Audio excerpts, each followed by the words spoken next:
Your Honor, if I may, Milan Lucic is before the court on docket number 3869 of the year 2023. Your Honor, this is a new arrest for lieutenant. Come with us. Okay. All right, sir, good morning. Counsel, your name? Gary Phillips here from Milan Lucic. Good morning. Good morning. And you're entering your appearance today on behalf of the defendant? I actually entered it last night. All right. She was putting that into information into the record. All right. Did you already do the arraignment? No, Your Honor. Go ahead. Thank you, Your Honor. It's before the court again on docket number 3869 of the year 2023, charged with assault and battery on a family or household member. This offense allegedly took place November 18th at 50 Battery Street, number 103. All right, so, sir, the court will enter a plea of not guilty on your behalf. We'll accept the appearance of Attorney Pelletier. Commonwealth, would you like to be heard? Yes, Judge. Good morning, Your Honor. ADA Mark Tomei on behalf of the Commonwealth. Morning. Judge, the Commonwealth is just seeking personal recognizance. We're going to ask for a pretrial date. I've spoken to my brother about some dates that work for both parties. The Commonwealth has filed a motion, as well as completing a 276-56A form. At this time, Judge, the court wants to hear a recitation of the facts. I'm happy to provide it. Why don't you give a brief recitation of the facts? Sure, Judge. Judge, the facts in this case allege that approximately 1 o'clock in the morning on Saturday, November 18th of this year, officers did respond to a radio call for an assault and battery at 50 Battery Street here in Boston. Operations relayed to the responding officers that the reporting party, the victim in this case, had called and stated that the defendant attempted to choke her. It was also relayed that this victim left the apartment, was located by officers in the lobby of the building, while the defendant was located inside of the apartment itself. Upon arrival, officers met with the victim inside of the lobby. This victim did state her name. She further stated the defendant's name, and at that time she stated that during the evening, the defendant could not locate his cell phone. After returning to the apartment from a night out, she further stated the defendant began yelling at her, demanding his phone back, and believing that she had hid the defendant's phone. The victim further stated she did not have his cell phone, did not know where it was located, and at that time she stated that she attempted to walk away from the situation, and at which time she was grabbed by her hair and pulled backwards. Furthermore, this individual stated that during this process, the defendant stated to her that she was not going anywhere. At that time, officers did observe redness on the victim's chest area. They did ask her if the defendant attempted to strangle her during the incident. She responded in the negative, Judge, saying that he did not. She also declined to be seen by EMS, and at that time, she also stated the defendant was consuming alcohol during the evening. Officers notified their patrol supervisor. Response was initiated. Photographs were taken of the apparent injuries. At that time, she was also provided with a copy of her victim's rights under 209A.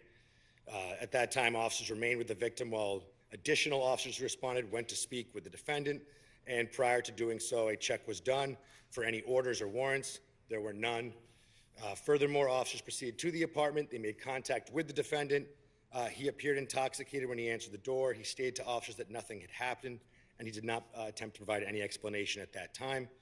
He was informed of the allegations made against him that he would be taken into custody. The defendant was cooperative, indicated that he understood, and at that time he was escorted upstairs to retrieve his belongings. While they were up in the apartment, they observed a broken lamp on one of the nightstands and what appeared to be a small amount of broken glass on the floor. Those are essentially the facts of the case, Your Honor. Based on the defendant's board of probation record, the facts of the case, as well as all other circumstances, we are asking for personal recognizance. We're asking the court to consider bail conditions to be a no-abuse order and for the defendant to refrain from consuming alcohol during the pendency of the case. All right, thank you. Attorney Pelletier? We're in agreement with the court's request for personal recognizance and the conditions of no abuse and refraining from alcohol. All right, do you have a motion before the court?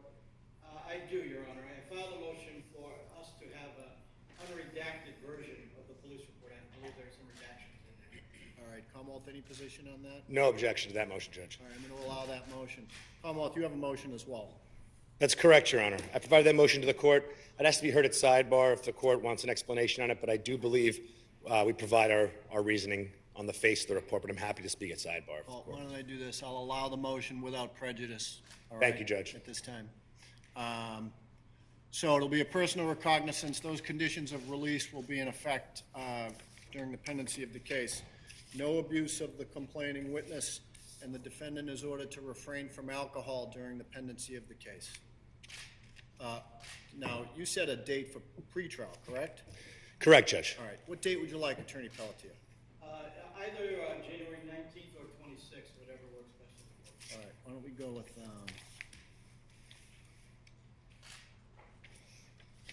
go with, the 19th, all right?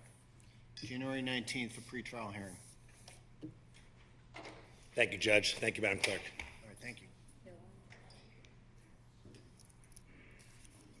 Bill, yeah, if you could.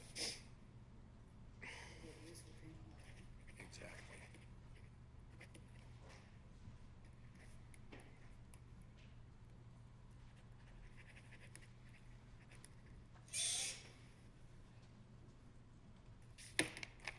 Thanks.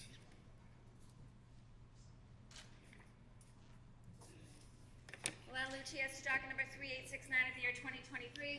The court has entered a plea of not guilty on your behalf. You'll be released on your personal cognizance to return back to court on January 19th. The matter will be called in quorum 14 and marked for a pretrial hearing.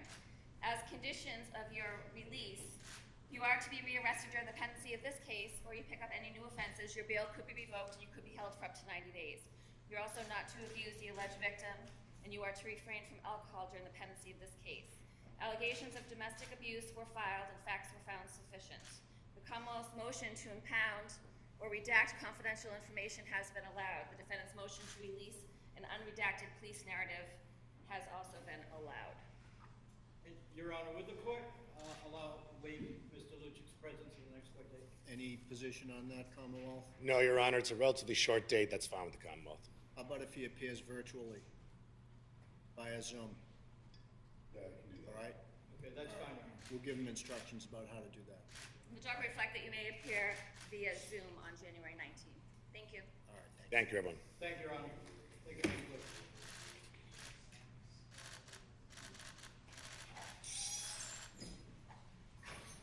Yeah. Well, do you want me to, should I step off and let everybody kind of go out? Court's gonna stand in a